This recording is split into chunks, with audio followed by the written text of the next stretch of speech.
أيها الذين آمنوا اتقوا الله ولتنظر نفس ما قدمت لغد واتقوا الله إن الله خبير بما تعملون.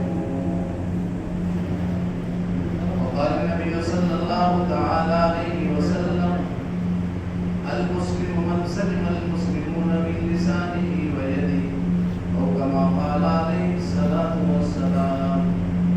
وقال النبي صلى الله تعالى عليه وسلم: لا يؤمن أحدكم حتى يكون هواه تبعا لما جئت به، أو كما قال عليه الصلاة والسلام. صدق الله مولانا العظيم وصدق رسوله النبي الكريم، ونحن على ذلك من الشاهدين والشاكرين، والحمد لله رب العالمين.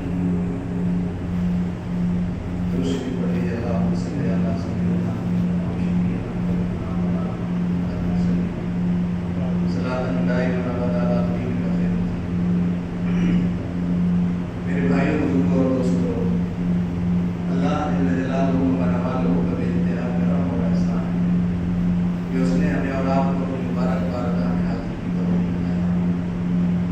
میں نے آپ حضرات کے سامنے قرآن حکیم کی چند آیات اور اللہ کے پیارے نبی خاتم الانبیاء حضرت محمد مصطفیٰ صلی اللہ علیہ وسلم کی چند ارشادات نقل کیے ہیں. دعا فرمائے اللہ تبارک و تعالیٰ کی مبارک ارشادات کی روشنی میں جنا چیز سے کچھ ایسی باتیں کہتا دے جو میرے لیے بھی فائدے مند ثابت ہوں اور آپ حضرات کے لیے بھی فائدے مند ثابت ہوں. اللہ تعالیٰ ہم سب کو کہنے اور سننے سے زیادہ عمل کرنے کی توفیق نصیب فرمائے. یہ دنیا کی زندگی جو ہے اللہ تعالیٰ نے آخرت کے بنانے کے لیے کیا ہے. اس دنیا کی زندگی میں کچھ اعمال بنانے کے ہیں اور کچھ اعمال جانے کے ہیں. آخرت کے لیے کچھ تو کمانے کے راستے اللہ نے دیے ہیں اور کچھ راستے کمانے کے لیے سارے راستوں کی رہبری اللہ نے فرما دی کہ ان راستوں سے تم نیکیوں کا خزانہ جمع کر سکتے ہو اور جو راستے سے آپ کی نیکیاں سیکنڈوں کے اندر ضائع ہو جائیں وہ راستے بھی بتا دیں. اس لیے دنیا کی زندگی بے فکری کے ساتھ رہنے کی نہیں ہے. فکر مندی اور ہوش مندی کے ساتھ جس طرح ایک عقل مند تاجر کمانے کی جس طرح اس کے سادھن ہو تو اس کو عقل مند تاجر اس کو سمجھتے ہیں کہ جو کمانے کے راستے پر بھی غور و فکر کرے اور خرچ کے راستے پر بھی غور و فکر کرتا رہے. ایسا تو نہیں ہے کہ کما تو ہم لاکھوں کروڑوں میں رہے ہیں لیکن فضول خرچی کے ایسے عادی ہو گئے ہیں کہ کروڑوں اڑا دیتے ہیں. پھر کہیں کہ بھائی کماتے تو بہت ہیں، اتنی بڑی فیکٹریاں چل رہی ہیں لیکن ہمیں بچتا کچھ بھی نہیں ہے. حالانکہ اور پھر اس کے بعد تعویذیں بنواتے پھرتے ہیں کہ برکت نہیں ہو رہی کارخانے میں. وہ تعویذ کیا کریں گے؟ غور فکر کرو. اس کیا غور فکر کرنا ہے کہ راستہ آنے کا یہ ہے تو جانے کے راستے کہاں کون کون سے راستے ہمارے جانے کے ہیں. اکثر بے فکری کے نتیجے میں یہ ہوتا ہے اچھے اچھے دینداروں سے، نمازیوں سے اور دین کے راستے پر چلنے والوں سے یہ غلطیاں ہو جاتی ہیں کہ بظاہر وہ نماز پڑھ رہے ہیں، روزہ رکھ رہے ہیں، زکات دے رہے ہیں، حج کر رہے ہیں، ان کے راستے پہ ہیں لیکن بے فکری کے راستے پر بے فکری کی وجہ سے کسی بنیاد پر آدمی دھیان نہیں دیتا اور حقوق العباد کے تمام مسائل پہ گڑبڑیاں کرنا شروع کر دیتا ہے اور وہ آخرت کی تمام نیکیوں سے محروم ہو جاتا ہے. اس لیے اللہ تعالیٰ نے اس آیت کریمہ کے اندر حکم فرمایا: یا ایھا الذین آمنوا اتقوا اللہ ولتنظر نفس ما قدمت لغد. اے ایمان والو تم اللہ سے ڈرو، اللہ کی ذات کا استحضار کرو کہ میرا اللہ خالق ہے، میرا اللہ مالک ہے، وہ علیم ہے، خبیر ہے، بصیر ہے، ہماری ایک ایک حرکت کو دیکھ رہا ہے. جو ہم زبان سے بول رہے ہیں اس کو بھی وہ دیکھ رہا ہے، جو نگاہوں سے ہم دیکھ رہے ہیں اس کو بھی وہ دیکھ رہا ہے، جو تنہائی میں ہم گفتگو کر رہے ہیں اس کو بھی وہ سن رہا ہے. وہ دلوں کے بھیدوں کا جاننے والا خالق اور مالک ہے. اس کی صفات کا استحضار کرتے ہوئے اپنی زندگی کے لمحات کو گزارو. ایک عقل مندی کا تقاضا یہ ہم نماز استحضار کے ساتھ پڑھیں، روزہ استحضار کے ساتھ رکھیں اور پھر ان راستوں سے کمائی ہوئی نیکیوں کو جو ضائع کرنے والے راستے ہیں ان پر غور فکر کریں کہ کہیں ایسا تو نہیں ہے ہم نے کسی کی غیبت کر دی، کسی پر بہتان باندھ دیا، کسی کے خلاف کسی سازش میں شامل ہو گئے یا حسد کے شکار ہو گئے. اب حسد کے راستے سے انسان پتہ نہیں کہاں پہنچتا. اس لیے لیے حضور اکرم صلی اللہ علیہ وسلم نے جہاں نیکیوں کے بہت سے راستے بتائے ہیں، نیکیوں کے ضائع ہونے کے جو راستے ہیں ان کی رہبری فرما دی۔ آپ نے خاص طور فرمایا، کہیں فرمایا ایاک والظن، کہیں فرمایا ایاک والحسد، بدگمانیوں سے بچو۔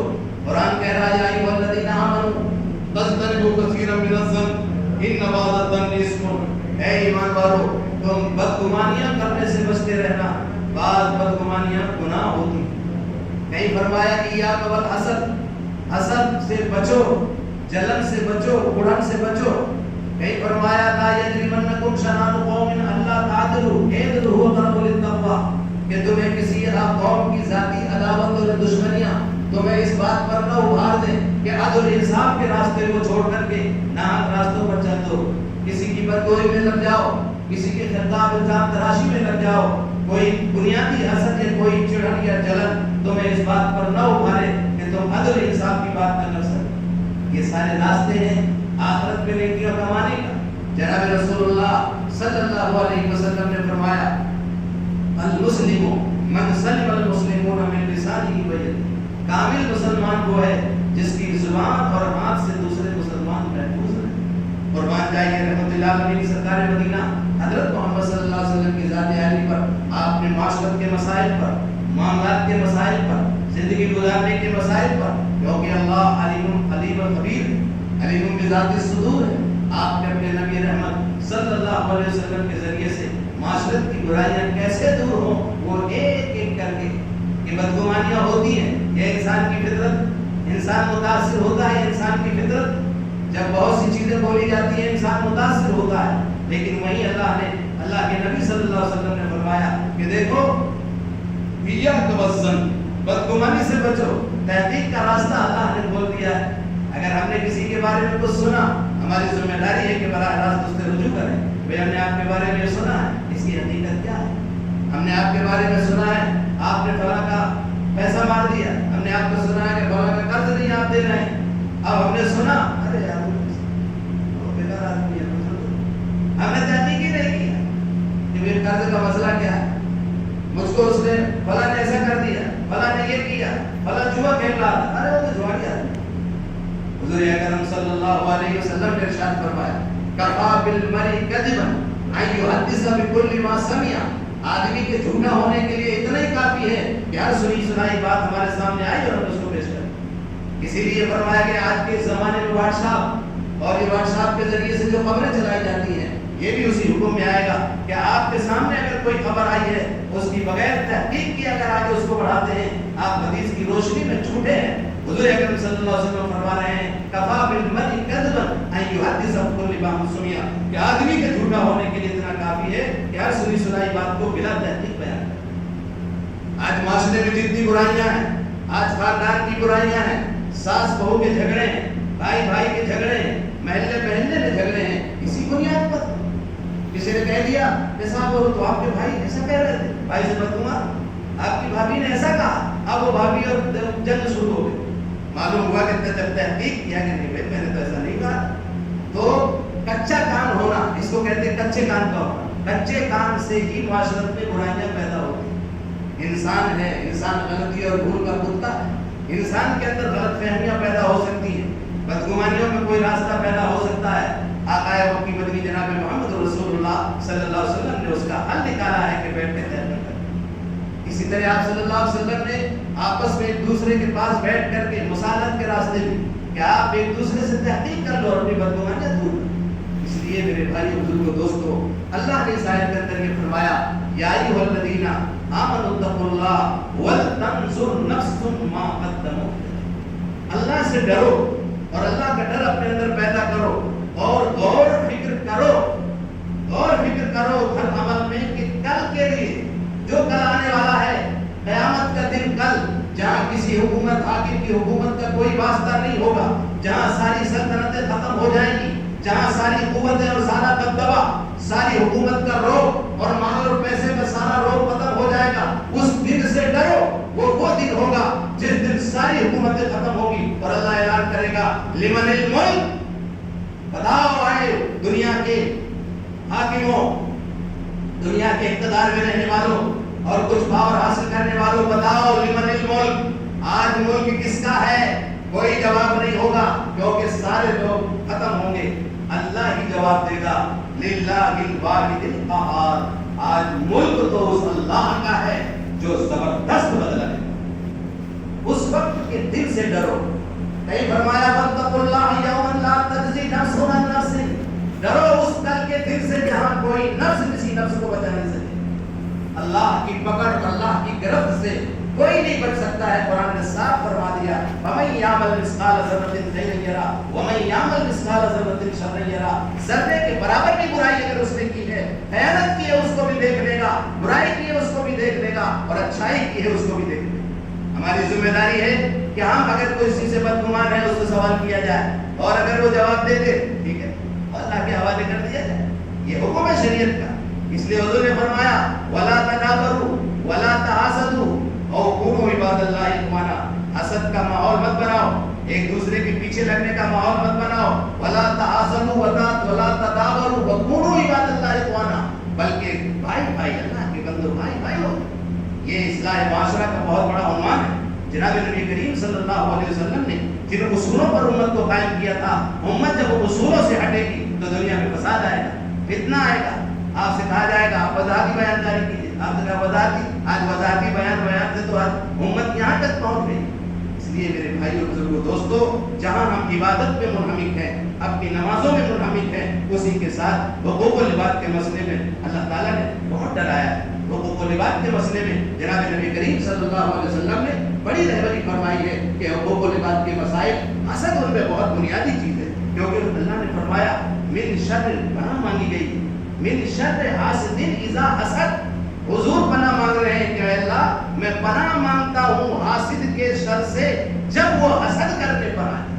اگر حسد کا غصہ آپ کے دل میں آ جائے تو دنیا کی کوئی بھی الزام آپ کے اوپر باقی نہیں لے سکتا۔ اس لیے حسد کے راستے سے نہیں بلکہ اصلاح کے راستے سے حضور نے فرمایا امت میں آپس میں اصلاح ضروری ہے۔ اگر کوئی برائیاں ہیں، کوئی چیزیں ہیں، تو ہماری اصلاح کا جو طریقہ ہے ہمارا نبوی طریقہ ہے، ہمارے آقا جناب محمد رسول اللہ صلی اللہ علیہ وسلم نے جو فرمایا ہے میں بھی اس کا پابند ہوں، عالم بھی اس کا پابند ہے، عام آدمی بھی اس کا پابند ہے۔ اس لیے جو حسد جب نیکیوں کو کھاتا ہے تو علماء نے لکھا ہے، حدیث میں تشریح کرنے والوں نے لکھا ہے کہ ان الحسد یاکل الحسنات کما تاکل النار الحطب، کہ حسد نیکیوں کو اس طرح کھا جاتا ہے جیسے آگ لکڑی کو کھا جاتی ہے۔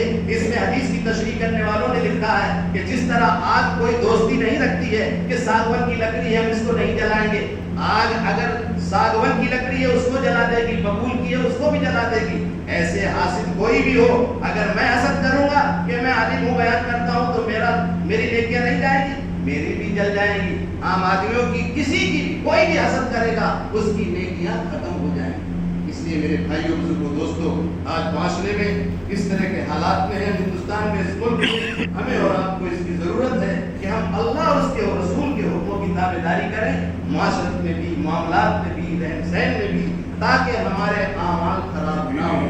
جو روزہ اور زکوٰۃ اور حج کے ذریعے سے جو ہم نے اعمال کمائے ہیں، بدگمانی کے راستے سے، حسد کے راستے سے، حقوق و لباس کی کوتاہی کے راستے سے، کہیں ہم مخلص بن کر کے اللہ کے سامنے نہ کھڑے ہوں۔ حدیث میں آتا ہے کہ اللہ کے نبی صلی اللہ علیہ وسلم نے فرمایا، میری صحابہ سے پوچھا میری قوم کا مخلص کون؟ صحابہ نے کہا یا رسول اللہ مخلص تو وہ ہے جس کے پاس مالدار بہت ہو، مال بہت ہو، اور پھر اس کے پاس کچھ نہ رہ جائے، دم تناس ہو جائے۔ حضور نے فرمایا حقیقی مخلص وہ نہیں ہے، یہ تو وقتی مخلص ہے۔ حقیقی مخلص وہ ہے جو دنیا میں بہت ساری نیکیاں کی ہیں، بڑے مدرسے بنائے، حج کیے، زکوٰۃ ادا کی، سب کچھ کیے، بڑے خیرات کیے، بہت ایک انبار نیکیوں کا لے کر کے جائے گا، لیکن کسی کی برائی میں لگ گیا، کسی کی حسد میں لگ گیا، کسی کی غیبت میں لگ گیا، چغلی میں لگ گیا، کسی کو نیچا دکھانے میں لگ گیا، اب اس کی نیکیاں سب دھیرے دھیرے جس کی برائی کی جا رہی ہے اس کو دے دی جائیں گی۔ پھر اگر نیکیاں ختم ہو جائیں گی تو اس کی برائیاں اس پر لاتی جائیں گی۔ پھر فرمایا وہ سمجھے گا کہ میں بہت بڑی نیکیوں کے ساتھ آیا ہوں، قیامت کے دن جب اللہ پوچھے گا تو وہ خالی ہاتھ ہوگا۔ فرمایا میرے صحابہ اصل مخلص وہ ہوگا کہ ساری نیکیوں کے بعد اس کے پاس ایک پیسہ جنت میں جانے کا نہیں ہوگا۔ اللہ تعالیٰ ہمارے ہر اسی مخلص سے ہماری حفاظت فرمائے۔